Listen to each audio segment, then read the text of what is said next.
Welcome to Beyond the Pulpit with Bishop Kevin, the show that is spiritual but not churchy. Each week, Bishop talks to different guests about real-life situations. If you want to support the Beyond the Pulpit podcast, head over to www.kevinwillisministries.org/podcast for more information. Now let's get into our episode. So this is Bishop. I am coming back on. For the last 3 weeks, I've had this co-host person, Freddie Woods, who has been leading out the podcast. We've had Pastor Linda on. Cortney has been on. I said that wrong. Cortney's not been on. Quincy has been on. Mm-hmm. I'm saying that because I'm looking at Cortney. But it's been a great time of sharing.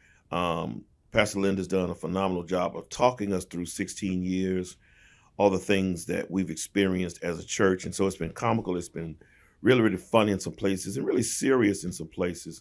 But this is a new podcast.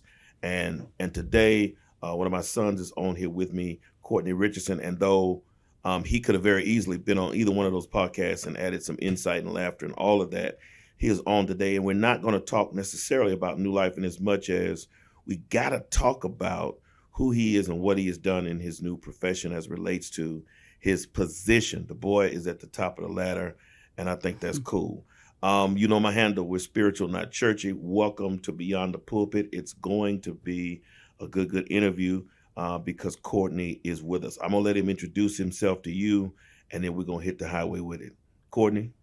Yeah, so I think this is Cortney, the CEO, is being interviewed today. Is that right, Bishop? Exactly. Cortney, the CEO. I'm Cortney Richardson, CEO of Pure Power Foundation, non-profit based here in Memphis, Tennessee. And we are an organization that is an upward economic mobility organization for young people in the city. And so we hire college students. This is our core model.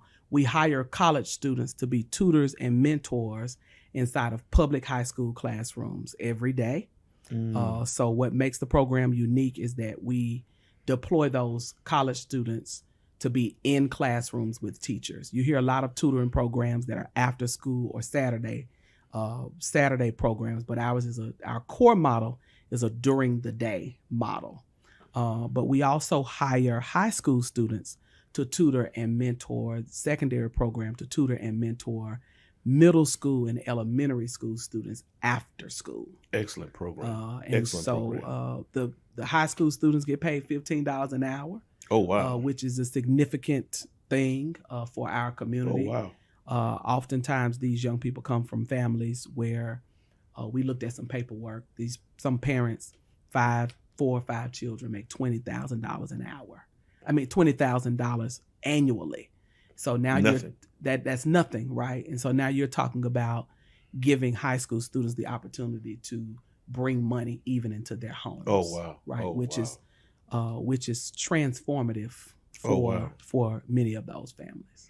So I think that's excellent information, because while we're talking about the school system really undergoing a search for a new superintendent, whether we find one in-house or bring one in from somewhere else, that's not really just a critical issue that we're dealing with. I think that it's powerful to have college students in the classrooms with high schoolers for a variety of reasons. Show them what a real college student looks like and what an appetite for going to college. Absolutely. Number one. Number two, I think it's awesome because it gives them, as Peer Power, gives them a person that they consider to be a peer to help them in areas where they may be having difficulty. That's right. Number three, I think it's awesome because for me, here's the greater piece. I think teachers need help. Absolutely.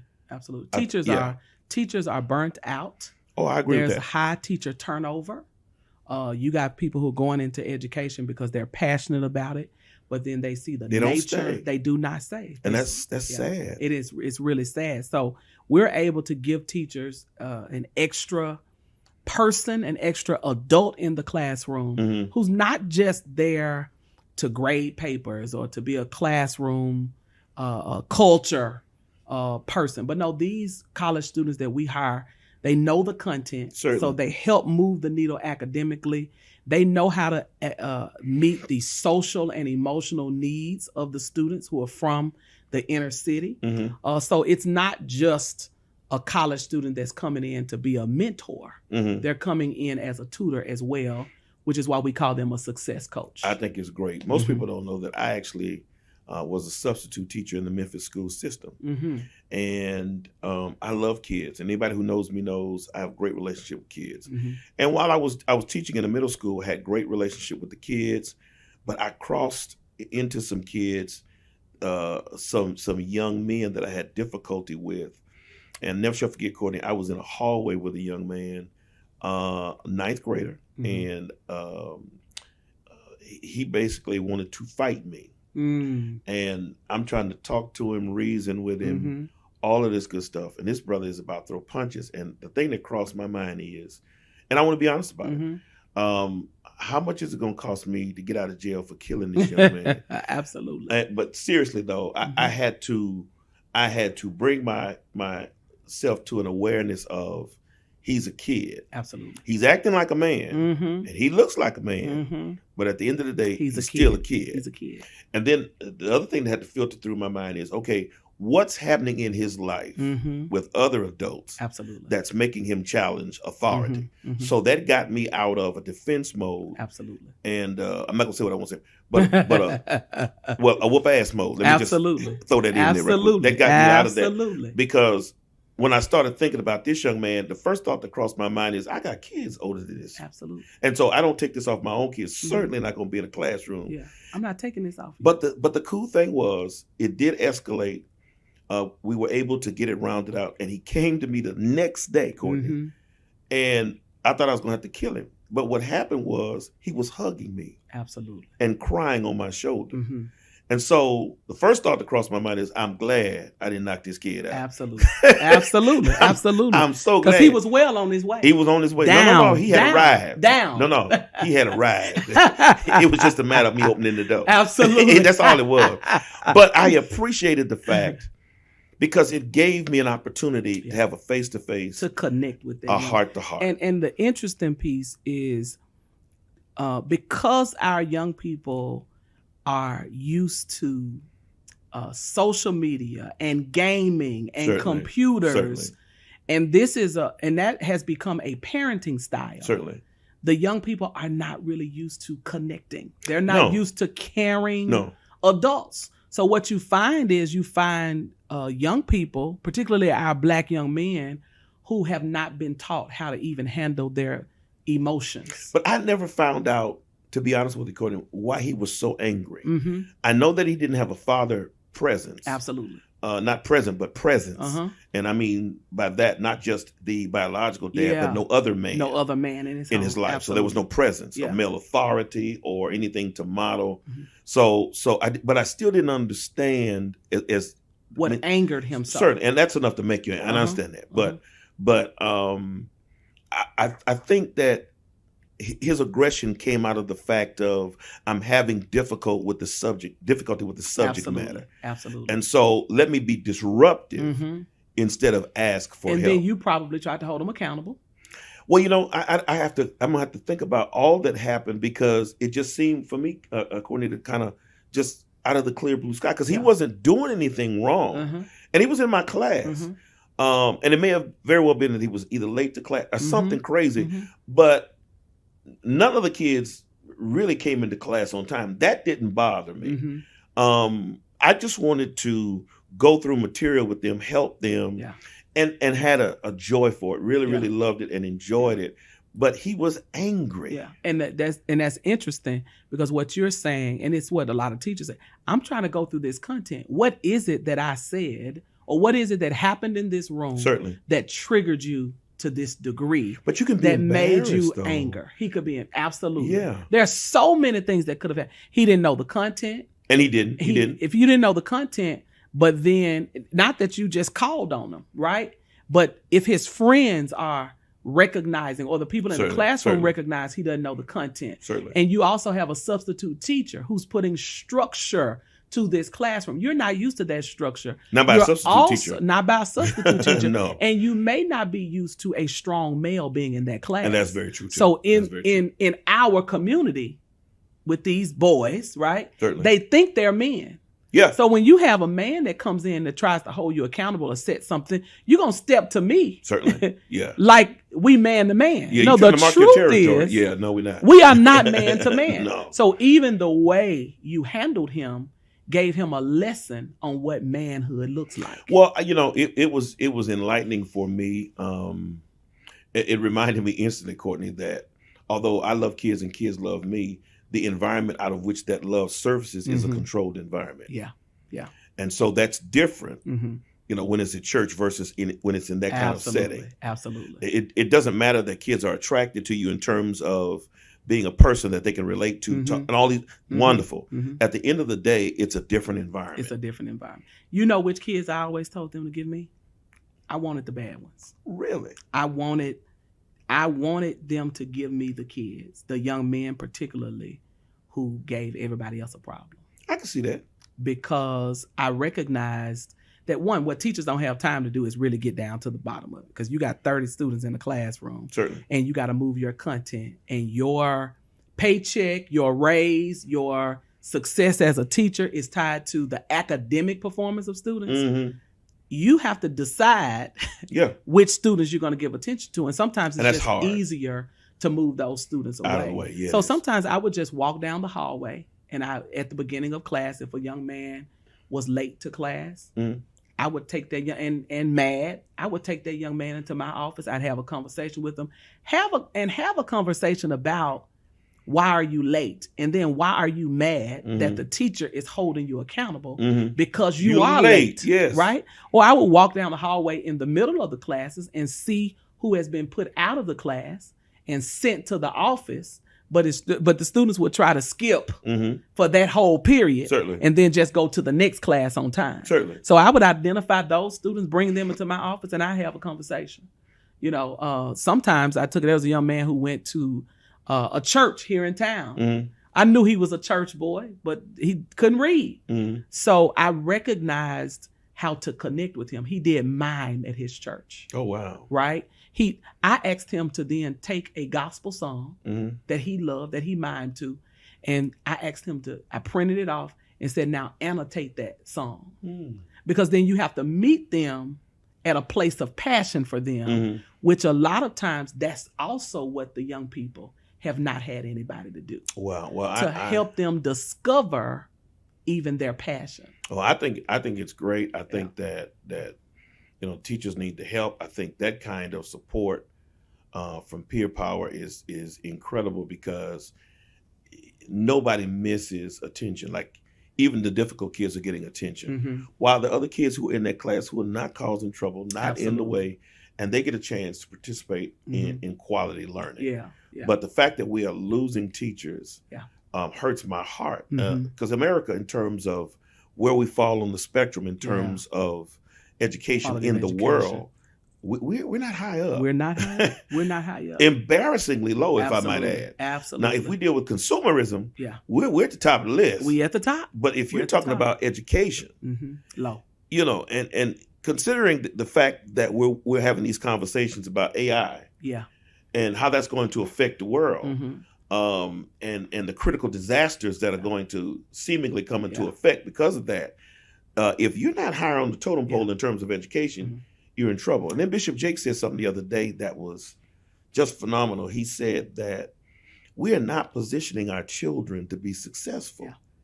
And I had to think about that. How are we missing that opportunity? Yeah.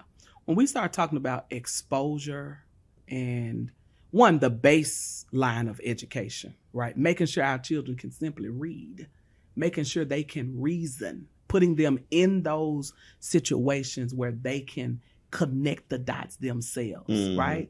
Teaching them how to learn. If you teach your child how to learn, no matter what environment they're in, they can find that they will rise because they know how to learn, and then maybe have the passion for learning. So let me ask you a question.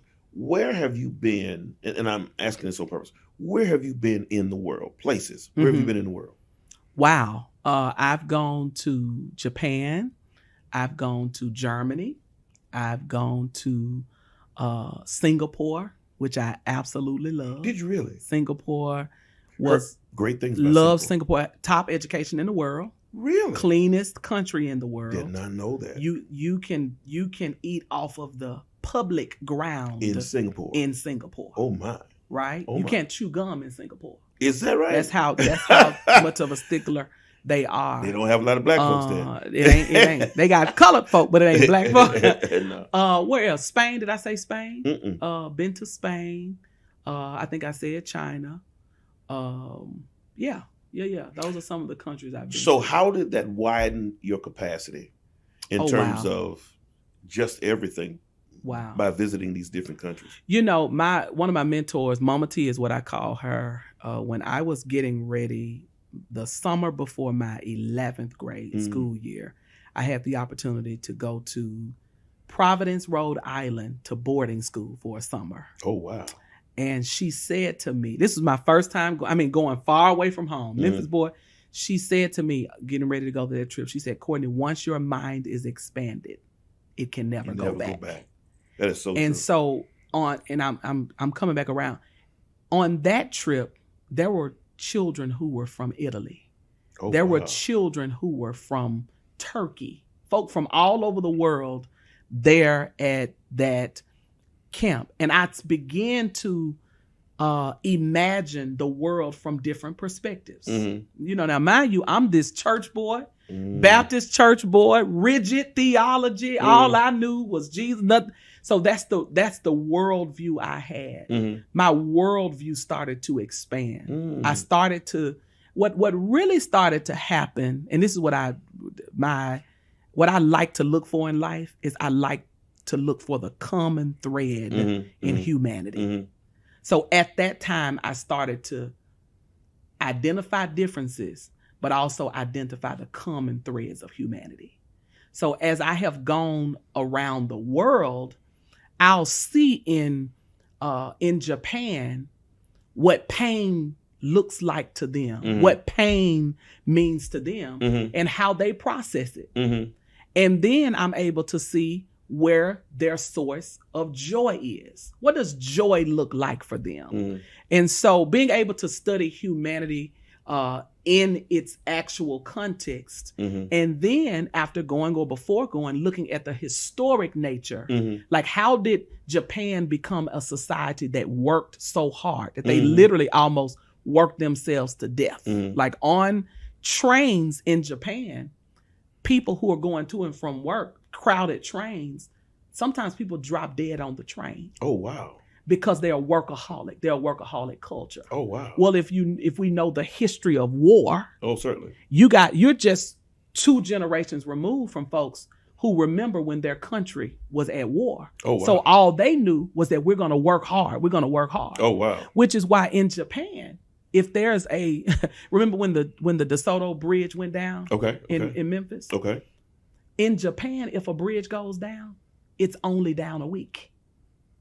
Oh, wow. They're going to fix that bridge because the work within a week. And their work ethic is much better than the work ethic in America. Well, that's why I'm saying you see so much, you learn so much.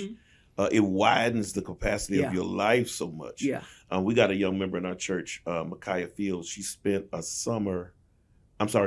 year in Spain. Yeah. Changed her life. Changed her whole life. Not only do you have to learn the language beyond what you got in the classroom setting, you're learning language in a living forum, which is far different than a classroom setting. Yeah. Let me tell you what I learned. So in the hood, don't mess with no man about their wife, right? You just don't mess with a man and his wife and children. But in America, if I come in and I say, "Hey, Bishop, how you doing? How is Linda doing?" You're like, "Oh, how nice of you to ask about my family and ask about my wife." I went to Germany, and the guy who was our bus driver, I knew he was married, all that kind of stuff. One day I asked, "Hey, how's your family? How's your wife?" He answered. I asked the next day, "How's your kids? How's your wife?" I asked the third day how his wife is doing. This man looked at me and said, "Don't ask about my wife anymore." Oh, wow. Because there are some aspects of culture that are different in certain places. Oh, wow. So to ask a man in that culture, how's your wife doing? He said, why are you concerned about my wife? to me, that's not caring concern. Yeah. To me, that's you overstepping your boundaries. Oh, wow. Right? And so you learn those nuances of culture. You learn those nuances of culture. And then what it also does for a young man from Memphis who grew up a church boy, who, grew up around rigid theology, it also helped me put in perspective right versus wrong versus righteousness versus unrighteousness versus what matters and what does not matter. But you color the world differently. You color the world differently. Because what you see in church is not what you see in world. Absolutely. Yeah, you can sometimes get a greater image of Jesus in world than you do in church. And that's because you see people from various countries and persuasions and lifestyles, and not necessarily something that's unrighteous or ungodly. That's not the issue. You see how people live. Absolutely. And you get an image of Christ in how they live versus what you get out of a church setting. Right. That's right. I keep telling our young people, and I ask you this question on purpose because I think your life is blessed, even when we consider you being CEO, because of those kinds of experiences. Because one of the things you have to do if you're a CEO of any company, you got to be relatable. Like you got to relate to any situation, experience, what have you, because to be CEO is suggestive of one thing beyond everything else, that you have the wisdom to run the organization. Okay? You may not even have the education, but if you have the wisdom to run this organization, then the expectation is that all of us in the company are going to glean from that wisdom, and it's going to put us in a position to be successful. That's right. So when I start thinking about where you've been in the world, and it's one of the reasons why I asked, everything, God has this uncanny way of using everything to make you into who he wants you to be. And even seeing different business models, right? The lady that I traveled with internationally for singing, I started out as a singer, but ended up being a tour manager and on the leadership council. So I had the opportunity to see the minds of CEOs in Japan.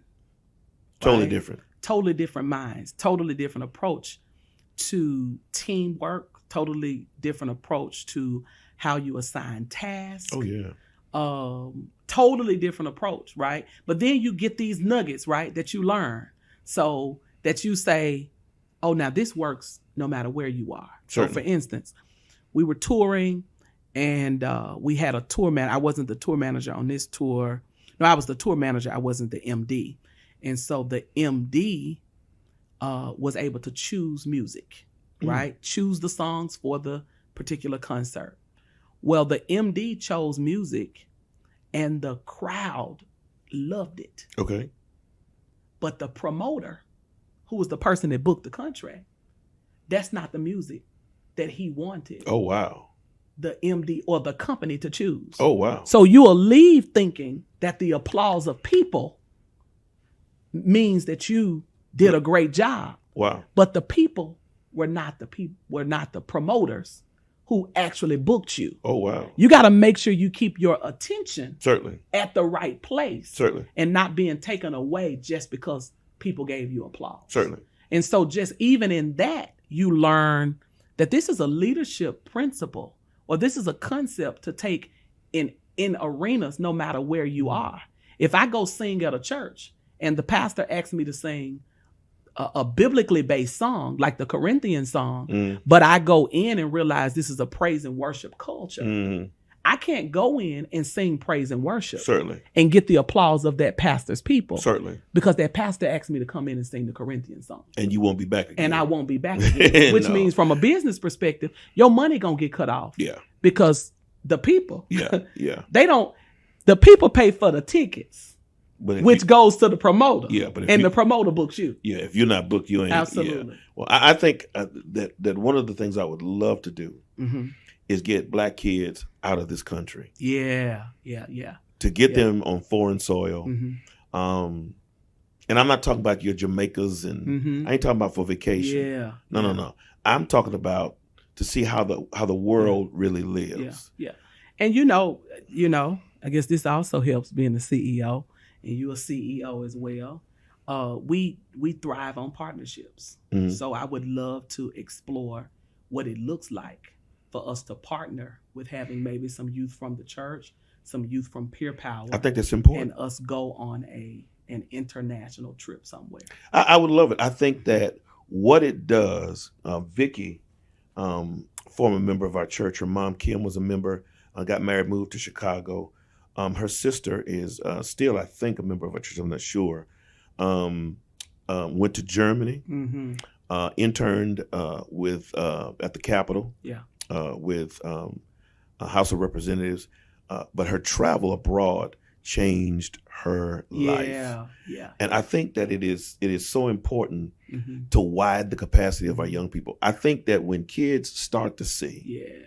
the world, Yeah. you come back home with a different view of life. Absolutely. And what you read in books becomes real. Oh, certainly. Right. So when you start talking about testing material and testing the novels and the questions that are there are kids that get an opportunity to go and look at the Pacific Ocean. Yeah, masterful thing. I think it's too important. When I think of what it's done for you, Mm-hmm. Mm-hmm. there's some knowledge that you have that is not in a book. God Yeah. blessed you to witness firsthand. Yeah. A Germany, Mm-hmm. Japan. Oh my Mhm, Lord, a China. Yeah. I long to go to those places. I've been many, many places, Mm-hmm. and I've preached across the world. Yeah. But more than having the opportunity to preach, that it's just to view culture. That's right. I got a chance. I don't know how long ago now, but I got a chance to go to a worship church, a Greek church, Mhm. and when we stand up to preach, we open the Bible and we announce the scripture that we're going to preach from. Mm-hmm. Well, they don't do that. They sing that scripture. They open the Bible, and whatever text they're going to preach from, they sing that scripture Interesting. in their language. And those who are opening their Bibles, they sing that scripture after the one who leads it. Mm. And he says very few words in terms of speaking words out of that text. They begin to sing those things out of scripture. Wow. A Greek Orthodox church. Mhm. And it was so beautiful. Mhm. I was overwhelmed emotionally just at what I was viewing, because it's so different Wow. from church in America, Mhm. and certainly the order. So coming back, I just think that I would love to have an opportunity to take young people on a trip, Yeah. and trips subsequently, that they would have the opportunity to view the world. And certainly if Peer Power and New Life could partner in Absolutely. that, that's something I would love to put dollars to, because those are life changers. Yeah. Life-changing Yeah, experience. yeah. And let me tell you something that, maybe you would believe or would not believe. Speaking of overseas, Mhm. there are kids that live in the inner city of Memphis who have not seen the Mississippi River. Oh, I can believe that. Right? We will take the students downtown. I remember taking students downtown, and they're thinking they're out of town. Oh, And they're my. literally 5 miles from their home. Oh, my. So when we start talking about exposure, And that's our a key word. students have such limited exposure. Key word. And if we don't, as Black people, I'm going to say this. Key word. If we don't, as Black people, take very seriously the reality that it is our responsibility to make sure our young people are exposed, our children will continue to be hostage to the systemic oppression and systemic racism that exists through things like redlining. If I redline your neighborhood, Certainly. because I want Black people in this population, because to me, it is safer to put those people over there, Oh, certainly. then our children won't be exposed. And we'll figure out, why are they in this cycle? Why are they in this cycle? They've not been exposed to simple things. Check this out, like Chick-fil-A. You got kids in our city who have never eaten Chick-fil-A. So when you bring Chick-fil-A to the school versus the school lunch, this is like, oh my God, we get chicken nuggets from Chick-fil-A. Oh, wow. Because some of them have never even traveled to a Chick-fil-A. Because McDonald's is somewhat of a staple. Because McDonald's is a staple, or Yeah. they go home, go to school, go home, go to school. And that's their path. So how do we New Life and other entities, how do we partner with Peer Power to help this? Because I see it as it's an overwhelming responsibility for one entity to take on. And I think that I don't think the school system is on life support, but I do think we're in ICU. Absolutely. And I think that if we're going to talk realistically about test scores, and I feel differently about that, to be quite honest with you. I know we just left a period of time, probably a month or so ago, where we're doing the standardized testing. This month. I have no confidence in that whatsoever. I have no confidence in it because I don't feel necessarily that the greater statistic ought to be derived from that kind of test. Absolutely.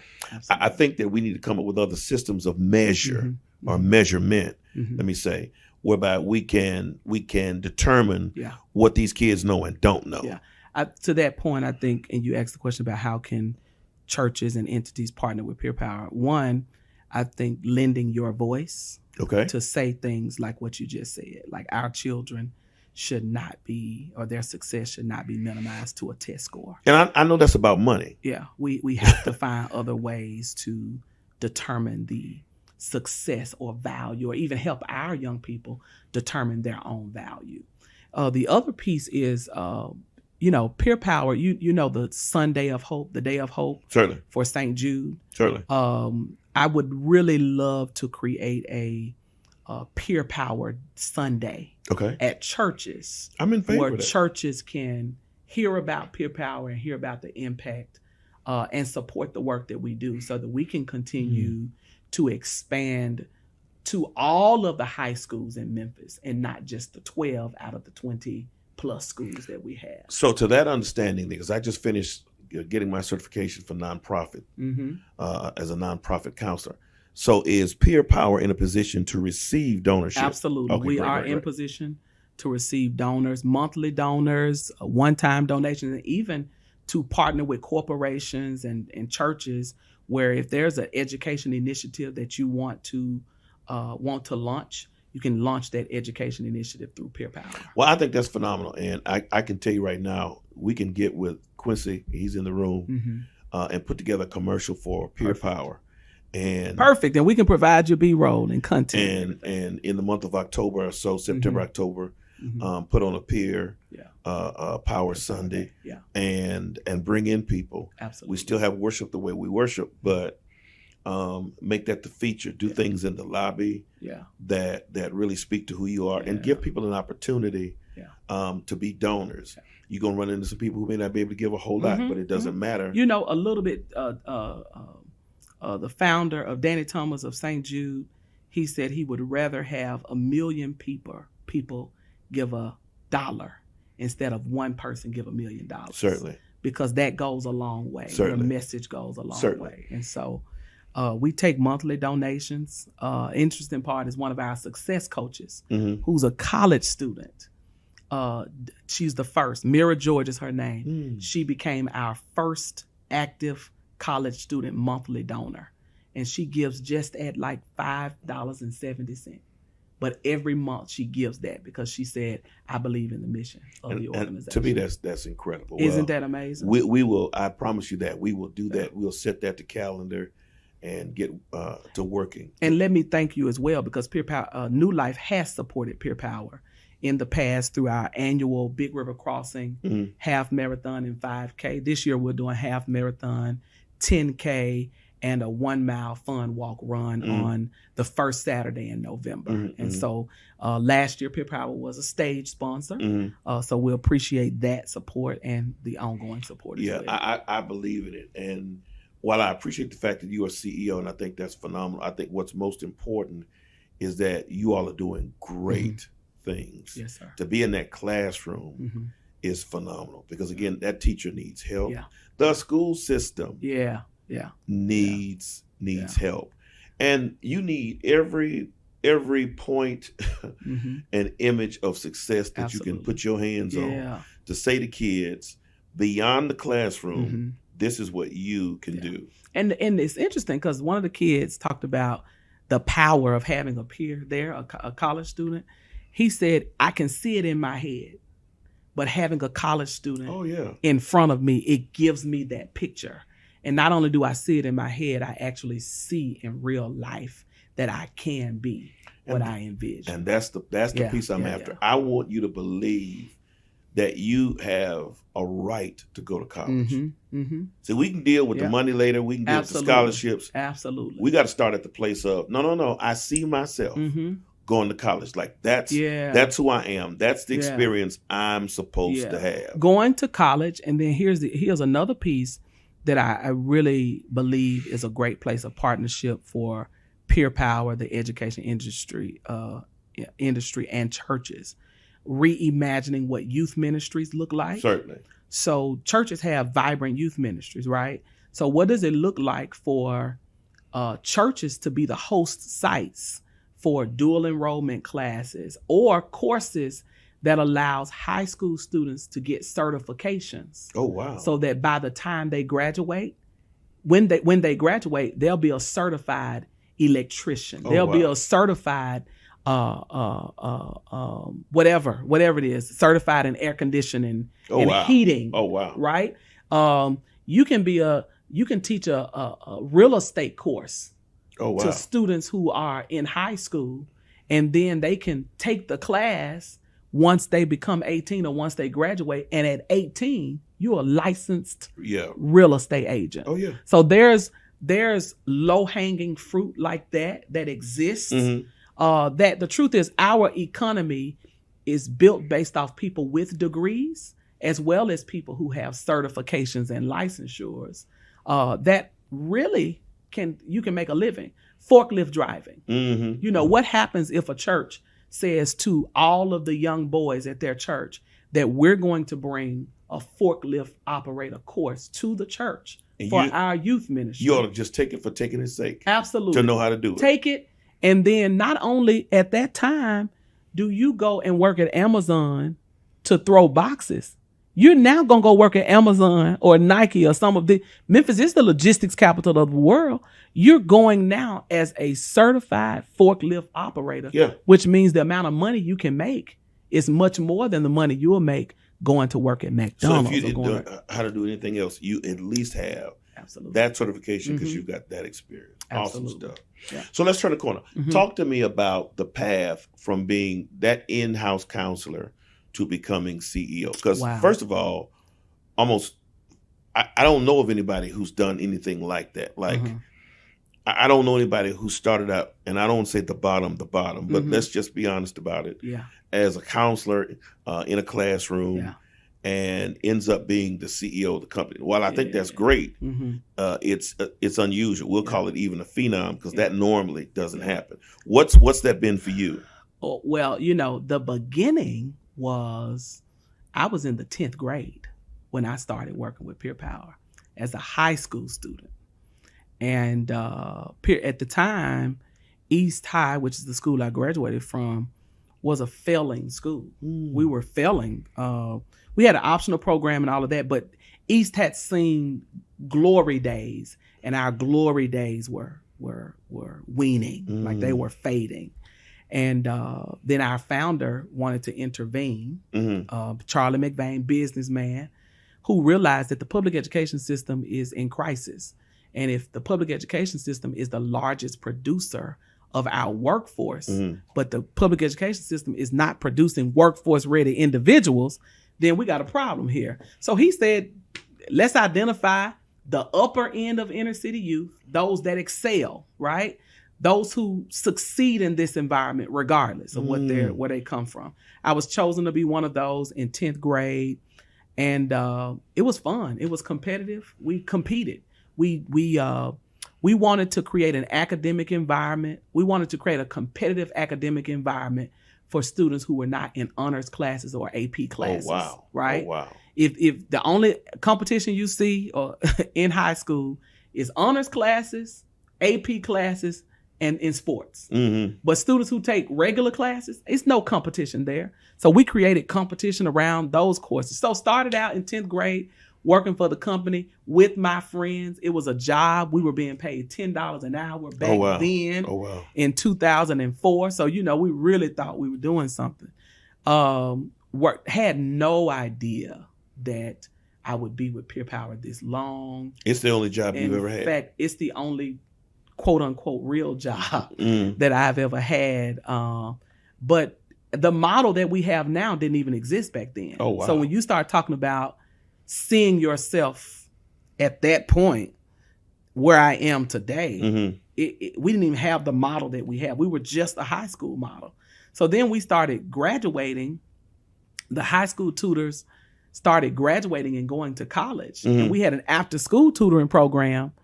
But because you're in college, your schedule is flexible. Certainly. So work didn't start to 2:15. Oh, wow. But we would start coming at 11:30 because we were out of class at 10:45. Okay. So we would go and we would assist in the classrooms. Oh, wow. So then it's like, wait a minute, we're on to something here. What would happen if we switched this model up and used college students to help during the day? Oh, wow. So then we started helping during the day, which wow. successful businesses, you got to look at your business and see where the growth potential is, growth opportunities and stuff exist. And so then we relaunched this model. So then I was in college, really involved, building relationships. I was not going to stay in Memphis for school. I remember sitting in church telling the Lord I was leaving, going to Howard University. And I remember, even as a high school student, the Lord said, no, you're not. You staying right here in Memphis. And I remember saying to the Lord, well, you're going to have to pay for it. As if I was giving him something that he couldn't do. Well, I got a full ride to the University of Memphis, did not have to get a loan for college or anything, but was able to build relationships. And that's what he said to me. Cortney, you're staying in Memphis because you need to build on the relationships that you built in high school. You need to build on those in college. Even back then, he was saying stuff like that. Then in 2014, 2015, when Peer Power was about to change our model, Peer Power needed somebody who had the level of relationships that I had built at the University of Memphis. Oh, wow. So the founder said, Cortney, we need you again. Come and let's change this model up. And we needed to do it based off the relationships that I had. So at that point, Grandma was ready for me to make some money. And then so I was with Peer Power full time as a program director. Had you graduated? I had graduated at that point. Worked as a program director. When I was in high school, I already had the opportunity to meet President Bush was the president at the time. And so I flew out to talk about Peer Power to the president. Oh, wow. So there was this marketing aspect where, I didn't know it was a marketing term. I was just talking about what I knew. Oh, wow. Talking about the program. So all of these elements started to be together. Can you sell the program? Can you build relationships? Can you help revamp the model to a more a model that helped to meet the need? Can you identify new opportunity for the company? And is it a model that is sustainable? And so all of those experiences, I had when we had to hire 300 college students at one time and do interviews in one summer. And you had to interview 300 people and set up, how do you get them onboarded into the system? How do you train them? So I've been a part of those things in the company and building relationships. And so it came time for us for folks to retire. And you look within to see where the talent exists. And I'll be honest with you and say that I was young the first time Peer Power was looking for a leader. And they chose somebody else. They chose somebody else. And then within a year or so, realized that that was not the best decision for the company. And that there was somebody internally that needed that position and said, Cortney, and I've even received some apologies for being looked over and chosen to be CEO of the company. And that's what the journey has been. Oh, wow. Oh, wow. Well, there's something to be said for that because it gives you an opportunity to gain more experience and even another level of maturity. It's not about being looked over. It's about giving another chance to get to another level of growth. And so that's a good thing. It's never going to be a bad thing. Yeah. I think that the image of that in terms of what they were courageous enough to do will hopefully speak to other companies, who want to do it, who may not be courageous enough to give it a try.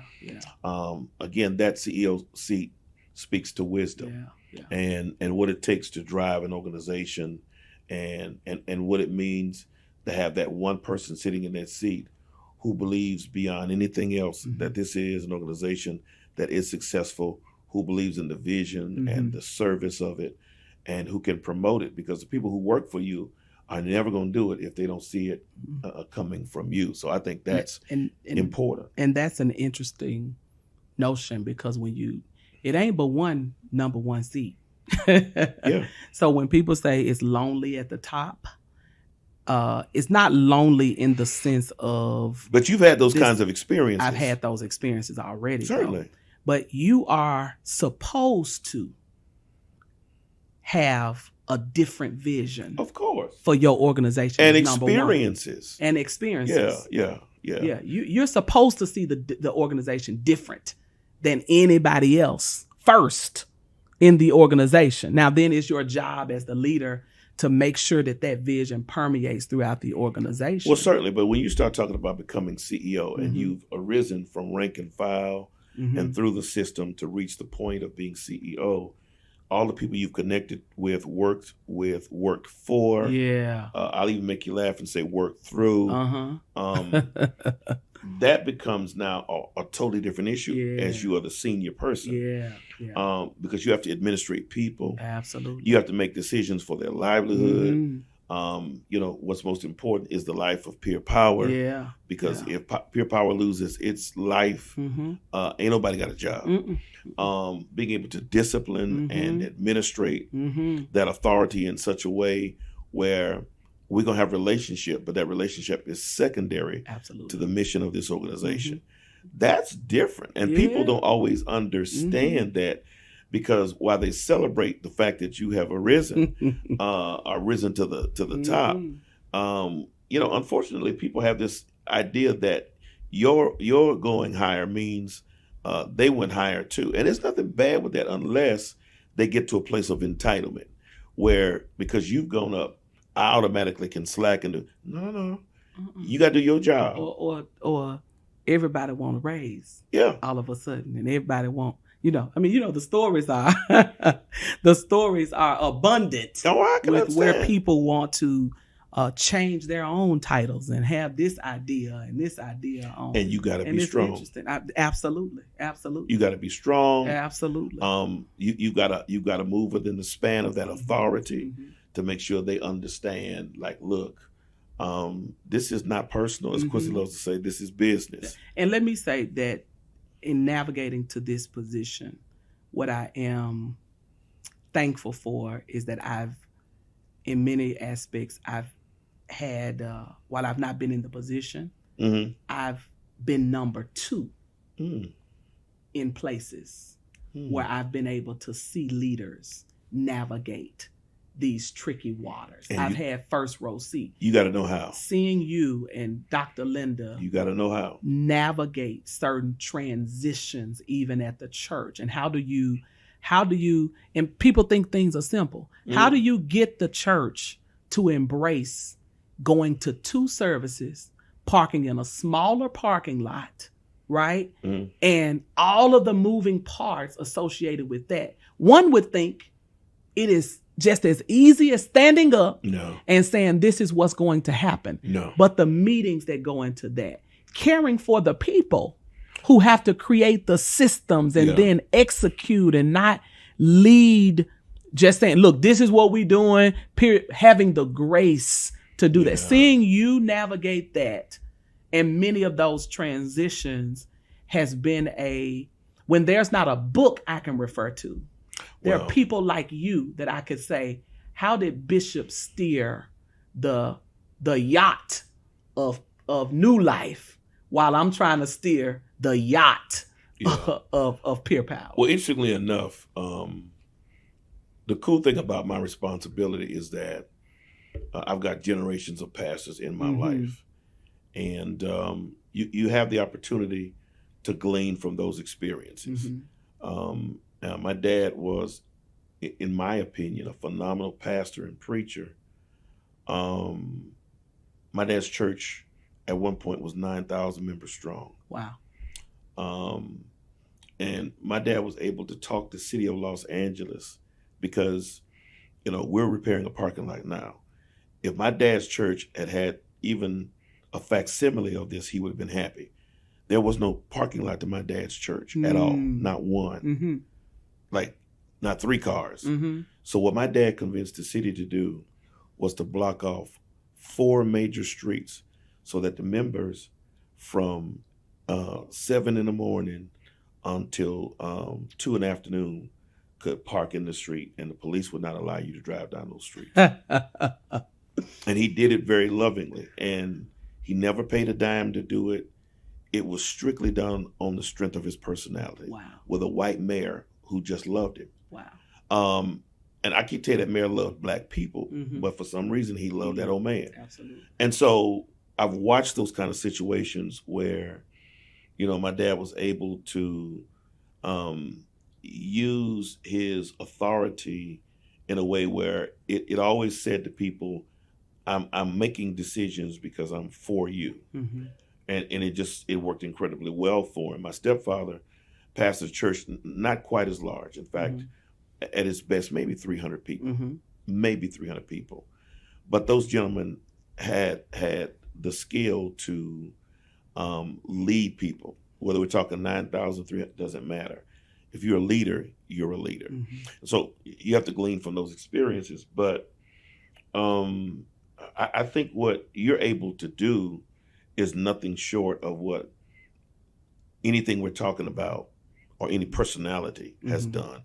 Because, first of all, you're talking about being a very young man and your board of directors reaching into the fabric of your organization saying, we want Cortney to lead it. Like, the first consideration is not, okay, let's start a search. To not even have that conversation is a cool thing. Yeah. You got to know how to even handle the conversation. So I think that's phenomenal, because that's what we're fussing about now with the school system. Yeah. Do we keep looking up from outside? Yeah. Do we look at somebody inside? And God knows how that's going to end up. Yeah. But to have only one conversation, and that conversation is, can we convince Cortney to do this? Yeah. So that speaks to variety of things. Number one, speaks to the success of the organization, because you've come up through the ranks. That is suggestive of the fact that what we started out to do, we've been successful doing it. Yeah.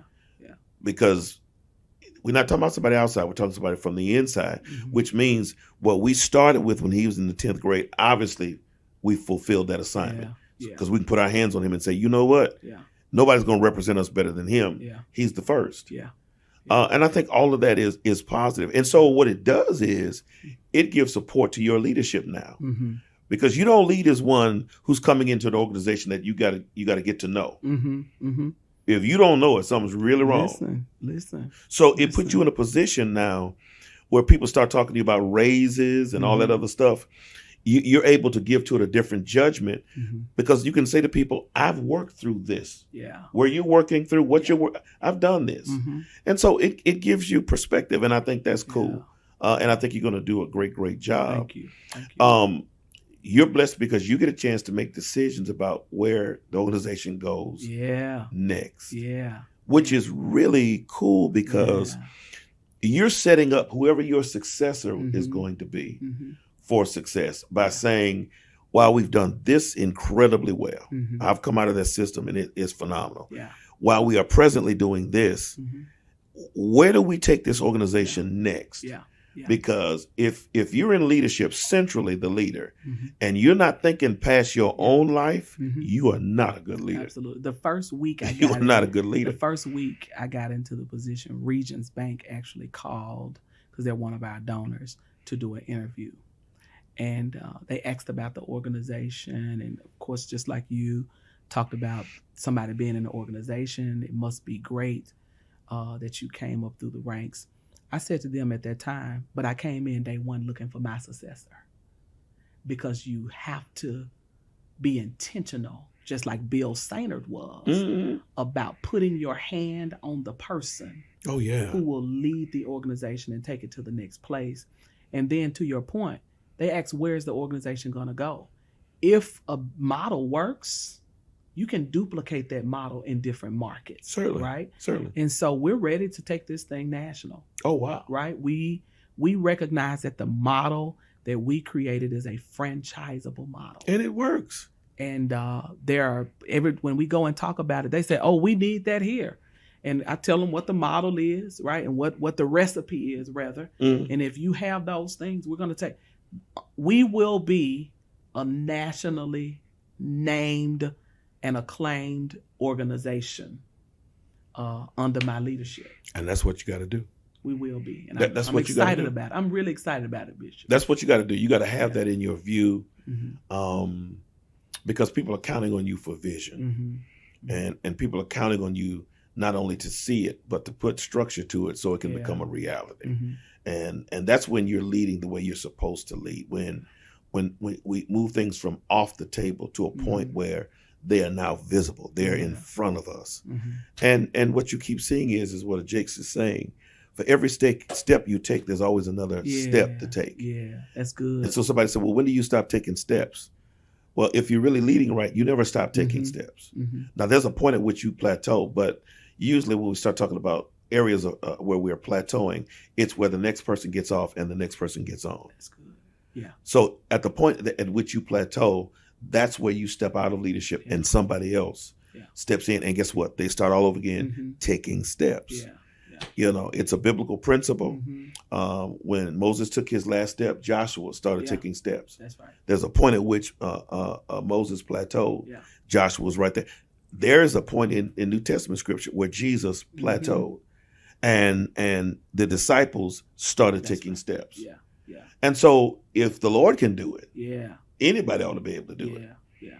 You know what I'm saying? Absolutely. And so, absolutely. this is the cool thing about leadership. It is the most difficult part of leadership.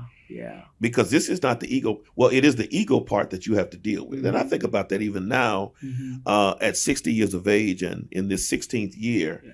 Okay, where's the point at which I sit down? Yeah. And do I sit down and I'm in a position to realistically look at the mobility and movement of New Life and not feel like I got to get involved because it's so vastly different from what I've done. Yeah. Because the difference for me is I started it. And so in my heart of hearts, I got to make sure I don't cripple the church by saying, well, I started it. I want it to always be what I started. Yeah. Because that that's is selfish. That is one of the challenges Certainly. of being with the organization so long, which is also why I recognize people bring folks in from the outside, because you can be with something so long that you're no longer innovative. Certainly. So they'll say, we would rather have somebody from the outside who will, and they'll count up the cost to shake things up a little bit. Certainly. But in the shaking, you get something new, right? I think something different. But you have to do that. You absolutely have to do that. Yeah. Well, I am on record. I'm proud of what God has done for you. I think you'll do incredibly well with it. I think you'll open the door for other people. I think that you will change what happens in Memphis classrooms. I most definitely think that you'll have the opportunity to be a national organization. I think that's the cool thing. And I think it's going to change leadership for you, because you're going to have to go from a Memphis understanding to a national opportunity. And who's to say that not even something global can come out of it? Because you've had the opportunity to see school systems in other countries far more rigid than ours. Far. Well, you're talking China and Japan, far more rigid than ours. Even in Singapore, far more rigid than ours. So I'm thankful that you have those opportunities. You know, God shows you things on purpose. That's the heart of God. We talk about God being all knowing, but we don't really capture that. God operates in such a way that God always works to position us so that we can see more. Because, you know, when you see more, you start to long for more. Yeah. And I'm talking about in a positive, righteous Absolutely. vein. So God has this uncanny way of exposing you to things so that it will impact and affect the rest of your life. The enemy works to keep you from exposure. Because, see, this is the cool thing. It is never about having more. Never. It is always about becoming more. Having goes with becoming. And sometimes black folk get the having, Absolutely, and they don't get to the becoming. Absolutely. See, having a Rolls Royce in an apartment don't make sense. It does not make sense. You know, when you got to pay your rent in a 2-bedroom apartment, but you driving a $200,000 car, that didn't make sense. That's out of balance. Refused. That's out of balance. That's greatly out of balance. I cannot have a luxury vehicle. Well, you got one. And a lease. You got, but you no longer have a lease. No, I no longer have a lease. Praise God. Now the next car I get might match the house I got now. But I have no respect for a person who has that kind of mentality where, I got a Bentley. Well, okay. But I'm living in these people's apartment. We don't need to talk about that no more because you're out of balance. You know that life has to have balance. Yes, sir. Yeah, and if life has no balance, you're in trouble. But God has this incredible way of showing us things. E.K. Bailey said to me, and I'll say it to you, and he said it in a way, and I had to think about it. He said, son, don't do revivals. I was like, what are you talking? Don't start doing revivals. And so I was like, well, Pastor, I'm getting calls to do it. Don't do them. I said, well, why? Why would you? I said, who does more revivals than you? He said, but you don't understand me. He said, if you don't want your church to change, don't do revivals. I said, what are you talking about? He said, because when you start traveling and you see churches that operate and function at a premium level, the first thing you're going to think is, we ain't really doing as much as we think we're doing. And you're going to come home and be challenged to change what you've always done. He said, so don't do revivals because it's going to get you in trouble with your leadership. Because when you realize that there's a greiter church than yours and there's more out there, you're going to be in trouble. You're either going to do one or two things. You're going to come home and change it, or you're just going to let it alone because you don't plan on staying there anyway. Absolutely. Absolutely right. Absolutely. He was absolutely right. And so I say to you, God's going to give you exposure so that your mind can open up to really visions and dreams beyond just a national opportunity. I mean, you got a global opportunity that is incredible. Thank you for that. All right, Saints, this has been incredible. Cortney is just phenomenal. We could do this all day. It has been my joy to talk to him. I'm excited for him. Thank you, Bishop. We pray for him all the time. I'm excited for him because he has a God-given opportunity. It is not about, and I really certainly thank God for the people who have been in his life from the organization who deem him as special and important and who have loved him down through the years. But I want to go on record as saying all of that comes out of the heart of God for Cortney. Yes, sir. To even cause these people to circle around him the way they have and to push him to another. That's a God thing. Only God does that. And I did not say, I'm sorry, I know you're ending. I want to thank the board because I'm sure the board is going to look at this, and then the team, my COO, Malcolm, and all of the program directors. Want to thank you all for what you do. The marketing team, the HR team, my assistant. Thank you all for making this work enjoyable. Because you can be a leader in an organization, but if you don't even enjoy the work or enjoy the people you work with, a good organization can go sour really quickly. And so they give me the opportunity to come to do things like this, right?